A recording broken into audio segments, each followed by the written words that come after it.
Hello everyone, welcome to my YouTube channel H help. कैसे हैं आप लोग।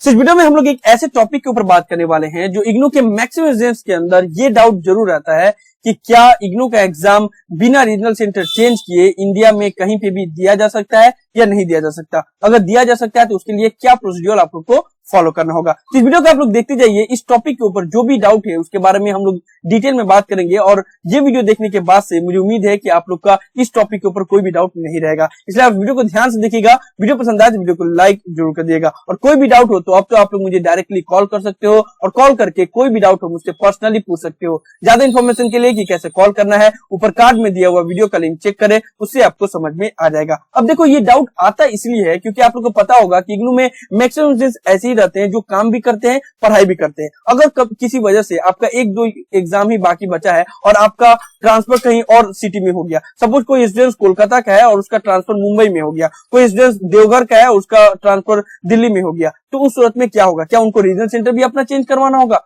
नहीं। ऐसा मैं वीडियो इसलिए बना रहा हूं क्योंकि कुछ दिनों पहले एक लड़के का कॉल आया था जिनका सिर्फ एक सब्जेक्ट बाकी बचा हुआ था ग्रेजुएशन कंप्लीट होने में और उनका शादी हो गया और वो दिल्ली चली गई। तो क्या अब उनको एक एग्जामिनेशन देने के लिए कोलकाता से दिल्ली रीजनल सेंटर ट्रांसफर करना होगा? नहीं, ऐसा बिल्कुल भी नहीं है। आप लोग इंडिया में कहीं पे भी रह के इग्नू का एग्जाम दे सकते हो। बस उसके लिए प्रोसीड्यूर क्या फॉलो करना होगा, आप लोग को वहां पे जहां पे आप एग्जामिनेशन देना चाहते हो वहां का एग्जामिनेशन सेंटर कोड लिखना होगा एग्जाम फॉर्म में। जैसे आप लोग की स्क्रीन के ऊपर जो अभी नजर आ रहा है एग्जामिनेशन फॉर्म, जब आप एग्जाम फॉर्म फिलअप करते हो तो यहाँ पे एक ऑप्शन आता है एग्जामिनेशन सेंटर कोड का, ठीक है, और एक ऑप्शन आता है एग्जामिनेशन सेंटर लिस्ट का, ठीक है। लिस्ट का मैंने डिस्क्रिप्शन में लिंक दे दिया, आप लोग वहां से डाउनलोड कर सकते हो। अब देखो, सही से आप लोग समझना, सपोज कोई स्टूडेंट अगर कोलकाता का है और कोलकाता से उसका ट्रांसफर हो गया बैंगलोर में और उसका एक या दो सब्जेक्ट बचा हुआ है, ठीक है, तो अब बैंगलोर में वो चला गया तो उसको बस अपना एग्जामिनेशन जो फॉर्म है उसमें एग्जामिनेशन सेंटर की जगह पे बैंगलोर में जहां पे वो एग्जाम देना चाहता है बस वहां का कोड लिखेगा,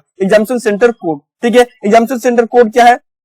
बैंगलोर का जैसे देखिए यहाँ पे मैसूर का 1305 कोड है। तो एग्जामिनेशन जब फॉर्म फिलअप करेगा तो यहाँ पे जस्ट 1305 वहां पे पुट कर देगा तो उसका हो जाएगा, ठीक है। 1305 मैंने पुट कर दिया, देखिए मैसूर आ गया, तो बस वहां पे उसने फिलअप कर दिया तो उसका एग्जाम मैसूर में पड़ेगा, ठीक है। तो उसी तरीके से आप कहीं पे भी हो, आपका रीजनल सेंटर कहीं पे भी हो, आप कहीं पे आपने ट्रांसफर कर दिया या कोई भी वजह से किसी का कोई भी प्रॉब्लम हो सकता है, वो उस टाइम पे अपने शहर में नहीं रह सकता है, तो उस सूरत पे आप लोग को बस वही करना होगा कि अपना एग्जाम सेंटर जहां पे आप एग्जाम देना चाहते हो बस वहां का एग्जाम सेंटर कोड वहां पे लिखना होगा उस कॉलम में, ठीक है। आपको एग्जामिनेशन सेंटर का लिस्ट भी पता चल गया। अब दूसरा डाउट ये आ रहा है कि सपोज अगर कोई कोलकाता का स्टूडेंट है, ठीक है, तो कोलकाता में अगर आप एग्जाम देते हो तो आपका अगर मान लीजिए मार्क्स कम आ रहा है तो आप अपना रिवैल्यूएशन के लिए भुवनेश्वर भेजते हो, ठीक है, क्योंकि आपका इवैल्यूएशन सेंटर जो है जो पेपर चेकिंग होता है वो भुवनेश्वर में होता है। लेकिन आप कोलकाता से अगर बैंगलोर ट्रांसफर हो गए, ठीक है, और बैंगलोर में आपने एग्जामिनेशन दिया और मार्क्स आपका कम आ गया, तो तब आपका इवैल्यूएशन सेंटर कहां पे होगा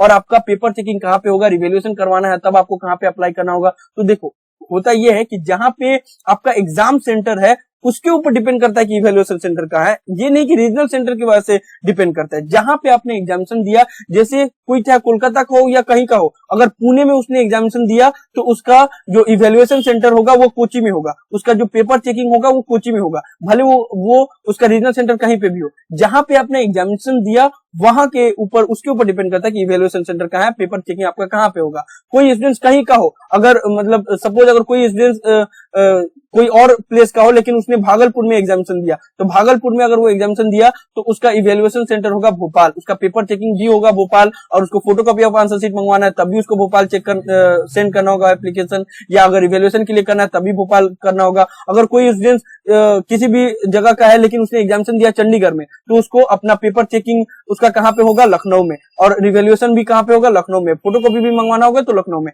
तो आप जहां पे एग्जाम सेंटर दे रहे हो उसी के हिसाब से आपका इवैल्यूएशन सेंटर डिसाइड होता है, ना कि आपका रीजनल सेंटर के ऊपर। तो इस बात को आप लोग ध्यान में रखिएगा। तो इस वीडियो को हम लोग सम अप कर देते हैं। सम अप से क्या हुआ कि आप कहीं पे भी हिंदुस्तान में कहीं पे भी रहो तो आप अपना एग्जाम दे सकते हो। बस यही है कि आपको एग्जामिनेशन फॉर्म में जहां पे भी आप एग्जाम देना चाहते हो वहां का एग्जाम सेंटर कोड वहां पे लिखना होगा, ठीक है। आप लोग को इसमें कंफ्यूजिंग नहीं होगा। और दूसरा बात रखिए कि रिवैल्यूएशन अगर आपको अप्लाई करना है तो जहां पे आपने एग्जामिनेशन सेंटर आपका है वहीं के हिसाब से जो इवैल्यूएशन सेंटर होगा वहां पे आपको भेजना होगा अपना रिवैल्यूएशन के लिए। ठीक है, तो आप अपना जो रिवैल्यूएशन का फॉर्म है वहां पे देख लीजिए कि एग्जामिनेशन सेंटर आपका कहां पे है और उसका साइड में उसका एड्रेस दिया हुआ है, तो वहीं पे आपको रिवैल्यूएशन के लिए भेजना है। तो मुझे उम्मीद है कि आप लोग को क्लियर हो गया होगा जो भी मैं बात आप लोग को बता रहा था और जो भी ये डाउट है कि क्या इग्नू का एग्जाम बिना रीजनल सेंटर चेंज किए इंडिया में कहीं पे दिया जा सकता है या नहीं दिया जा सकता।